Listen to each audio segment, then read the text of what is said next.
bounded verification of liveness properties for multi-threaded shared memory programs. We begin by informally describing our programs.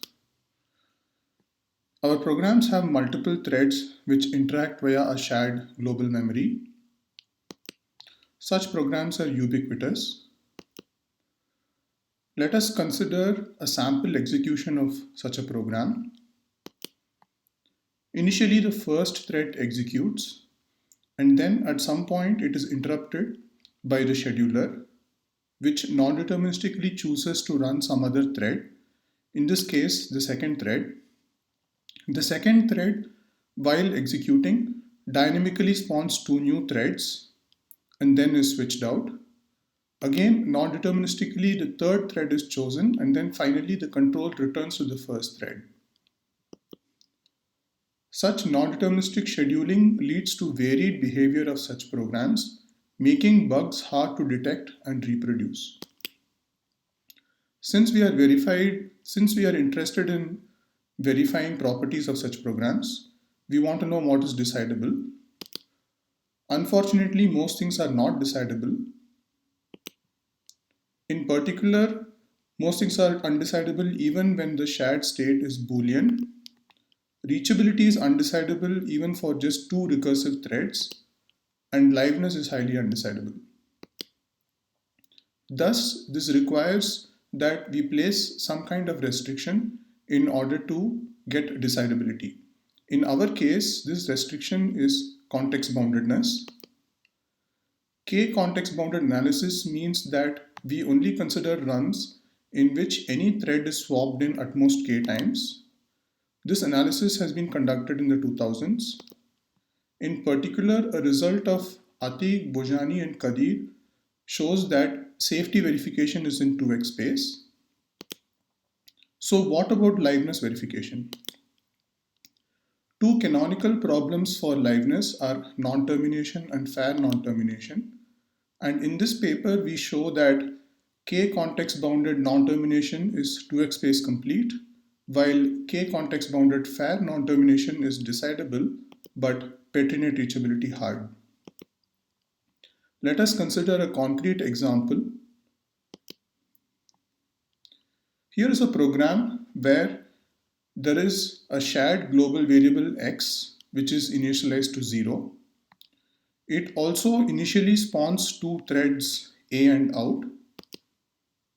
The body of A looks as follows.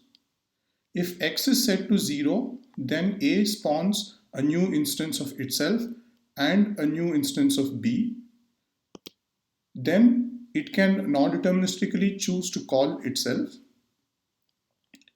After the return, if x is 0, then A spawns a new instance of B and a new instance of A. The body of B is not important to us. Out sets the global variable x to 1. Let us consider an example program configuration, in particular the configuration after initialization. X is set to 0, there is no currently executing thread, and there are two pending threads A and out, both of which have context switch number 0. The program then schedules A. When A runs, it spawns an A and a B. It then calls itself, and notice here that the stack size has increased to 2. It is then switched out. At this point, the context switch number is increased from 0 to 1 because it has been switched out. The pending A is then switched in. And in general, we see that the program configuration can have arbitrarily many threads with arbitrarily large stacks.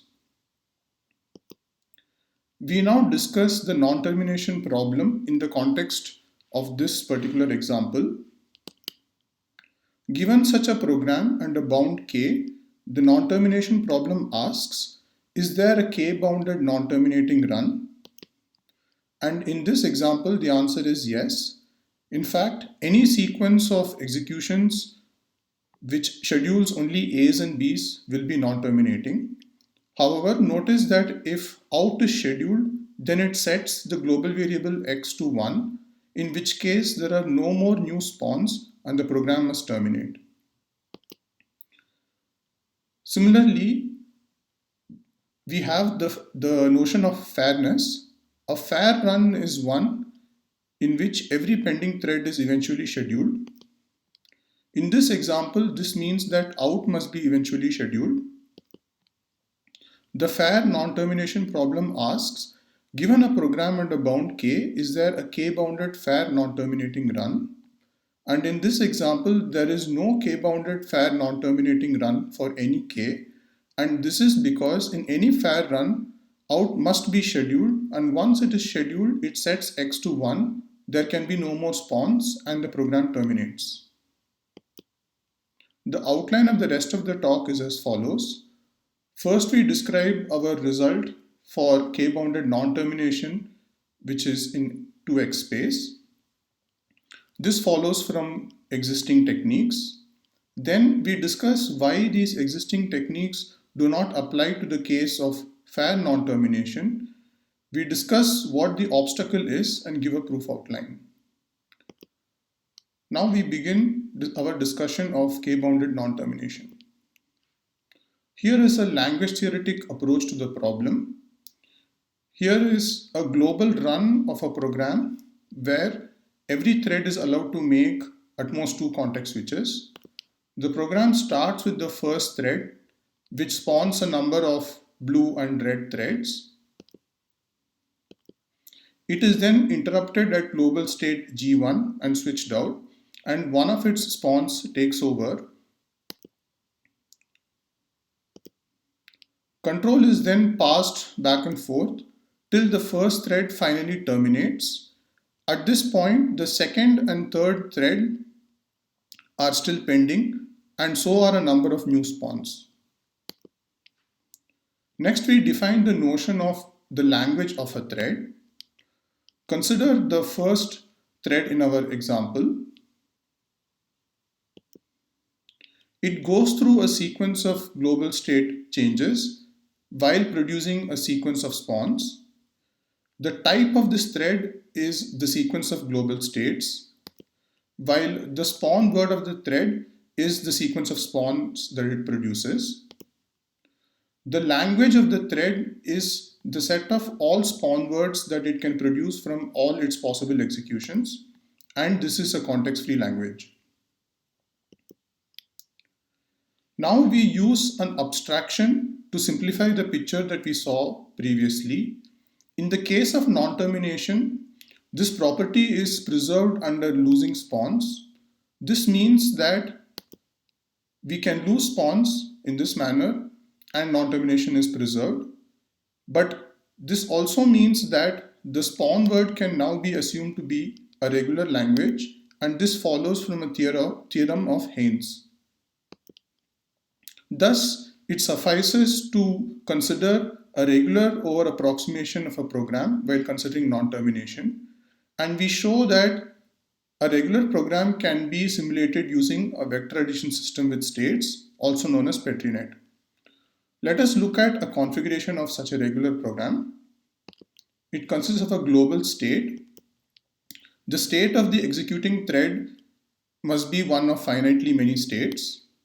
There are a number of spawned and waiting threads which also have finite state, and therefore they can be kept track of by keeping one counter per state switch number tuple. Let us see how such a program executes. First, the executing thread can change its state from pink to green and simultaneously spawn a new blue thread. It can also be switched out for another thread as shown here, where a purple thread is switched in and the green thread is switched out. When the green thread is switched out, then its switch number increases from 0 to 1. All of this can be modeled using a VAS because all that is required is a global state and counters. However, replacing a program by a regular over approximation leads to an exponential blow up. Combining this with the X-space non-termination of VAS gives us our theorem that non-termination is in 2X space. We have shown our first result. We will now discuss why the abstraction shown just now for non-termination does not hold for fair non-termination. And this is because fair non-termination is not preserved under lost spawns. In particular, in this example, we cannot lose out, and therefore we do not have a regular over approximation. In particular, we have an unbounded number of waiting threads, each of which have an unbounded stack size, and this cannot be modeled using a VAS. Therefore, we need to use a different abstraction, namely the semilinear abstraction. Again, consider our pictorial representation of the thread. The ordering of spawns within a context does not matter to us, and hence the spawn word can be replaced by a spawn vector. The set of all such spawn vectors forms a semilinear set according to Parikh's theorem. And this is the crucial abstraction that we will use. We have shown how to go from context-free languages to semilinear sets. Now we must extend the model of VAS with the ability to track semilinear sets, and we do this by introducing the model of VAS with balloons. A VAS with balloon has a global state and VAS counters like a normal VAS, but in addition it also has unboundedly many balloons. Each of these balloons contains VAS counters and has its own state. The VAS with balloons has the normal VAS operations, as can be seen here. But in addition, it also has 3 different balloon operations. The first of these is the inflate operation, which creates a new balloon with a vector from an associated semilinear set. The second of these is the deflate operation, which changes the state of a balloon while simultaneously moving tokens of a particular color to the VAS counter. Thirdly, we have the burst operation, which removes a balloon along with all of its contents. Let us see what we get when we model programs using VAS with balloons. Here is the spawn vector from a program. This can be represented by a stratified balloon which has 3 sections. Each of the sections contains the spawn from a particular segment of the thread. This stratification can be implemented in our formal model using additional colors. The type of a thread corresponds to the color of the outline of the balloon, while the spawn vector is represented using the balloon contents. Now we give an overview of how we can reduce fairness in programs to fairness in VAS-B. In particular, fairness in a program means that every schedulable thread must be eventually scheduled. Correspondingly, in a VAS-B, every deflatable balloon must be eventually deflated. The global state of the program is reflected by the global state of the VAS-B. The newly spawned inactive threads are represented by the VAS counters of the VAS-B, and the spawn vector of a thread is represented using balloon contents. We go back to our example program and show how it can be modeled using a VAS-B. We simplify the example by removing 2 of the spawns. In this simplified example, note that an instance of an A thread spawns A to the n, B to the n if it makes n-1 recursive calls. However, not all spawns may occur in the same segment. In the sequel, we will only show the counters and balloons of the VAS-B and not the global states in order to simplify the presentation. Consider the configuration of our example program just after being initialized. Thus, there is no current running thread. There is an A and an out which are inactive. A is then scheduled. Switching in a thread is simulated by the VAS with balloons by decrementing a counter. In this particular case, the green token is removed. Note that the active thread information is in the global state and therefore is not reflected in the right hand side configuration of the VAS-B. Next, the VAS with balloons guesses the spawns of every segment of the current thread. Here it guesses that the thread will produce 2 A's in the first segment and the corresponding 2 B's in the second segment. Corresponding to this, the behavior of the program is as follows. It calls itself recursively once and produces 2 A's. On the VAS-B side, these produced spawns are moved to the VAS counter by deflating the balloon.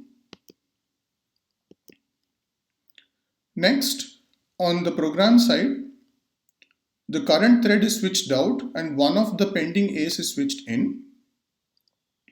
This corresponds to removal of the green token in the VAS with balloons. The newly switched in A runs to completion, spawning 1A and 1B. Correspondingly, the VAS with balloons produces a new balloon which contains 1 pink token and 1 green token, and there is no spawn in the second segment. This newly produced balloon is deflated immediately, and finally the empty balloon is burst. Note that the right side configuration of the VAS-B corresponds with the right side configuration of the program at this point. Next, the original thread is swapped in again in the program and it runs to completion producing 2 more B's. This has already been guessed by the VAS, which deflates and produces 2 more pink balloons. The resulting blue balloon now can be burst. At this point, out is switched in by the program and then the program terminates, and on the other side the VAS-B also terminates. We have now shown how a VAS-B can be used to simulate a program, and therefore fairness in program can be reduced to fairness in VAS with balloon. Next, we show how to find finite witnesses of fair non-termination in a VAS with balloon. What we want is a finite witness for an infinite fair run. In the case of a VAS, this is usually accomplished by a self-covering run. Here, look at the red transition. The configuration on the right side of the transition is larger than the left side in the sense that for every token color, the right side configuration contains at least as many tokens as the left side. This gives a finite witness which can be unrolled to form an infinite run. But in the case of a VAS-B, what do we do with the balloons? The idea is that suppose we are able to guarantee a run with infinitely many configurations which contain only empty balloons, then these empty balloons can be seen just as another type of token, and we get the finite witness in the same way we did for VAS. In order to get such a finite witness, first we consider some arbitrary infinite run of a VAS-B, and we note that it can be decomposed into a finite prefix and an infinite suffix such that the infinite suffix only contains colors which occur infinitely often. Now let us focus on this infinite suffix. Here we have this key concept or technique which we call token shifting. We pick one balloon per color and choose an inflate operation for it and pick the corresponding burst operations for those balloons. This defines a segment I namely starting from the configuration just before the first inflate operation to just after the last burst operation. Similarly, we can define other segments such as the next segment here. Notice that there is a balloon in segment I which has a green box around it which has not been picked. The tokens of this unpicked balloon is shifted to the previous segment. Now focus your attention on the two unpicked balloons in segment I plus 1. The tokens of these balloons will be shifted to the corresponding picked balloons in the previous segment, segment I. This token shifting is possible because of similarity. After token shifting, we obtain this new run. In this new run, there is a configuration Ci where the picked balloons have been burst and the other balloons are empty. This implies that Ci only contains empty balloons. We must now argue that this new run is in fact a valid run. Consider the original run.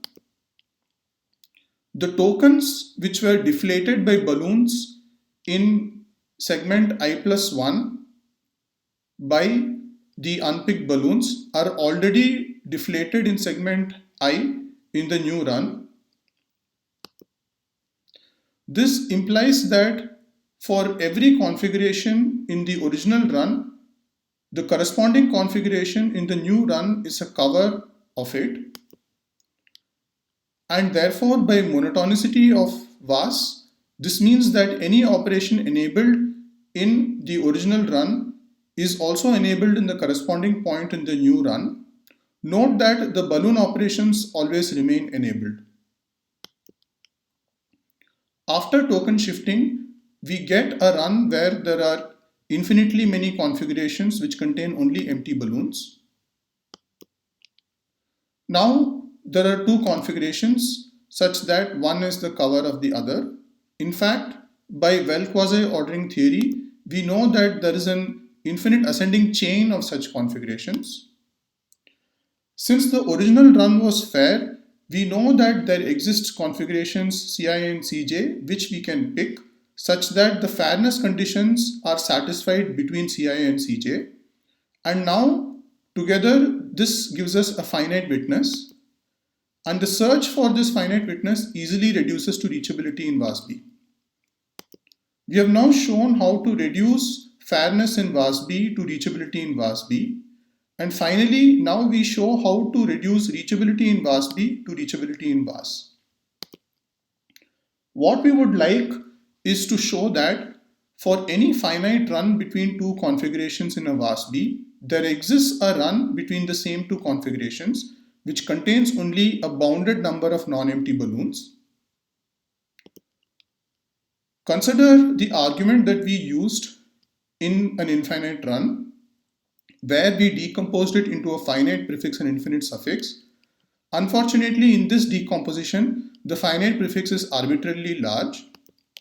This implies that the technique that we used in the infinite case fails in the finite case, and therefore we need to somehow modify our token shifting argument to work for finite runs.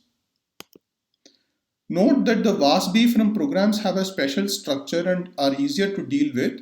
However, we have general results for VAS-B in our paper.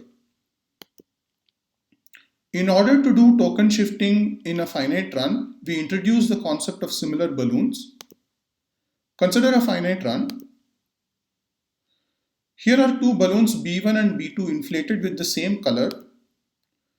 B1 undergoes a deflate first, changing to red. B2 undergoes the same deflate later, again changing to red.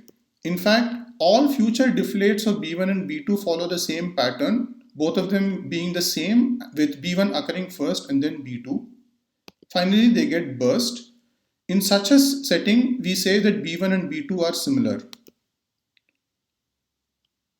Now we note that when it comes to similar balloons, the tokens of B2 can be shifted to B1, and this gives us a new run as can be seen here.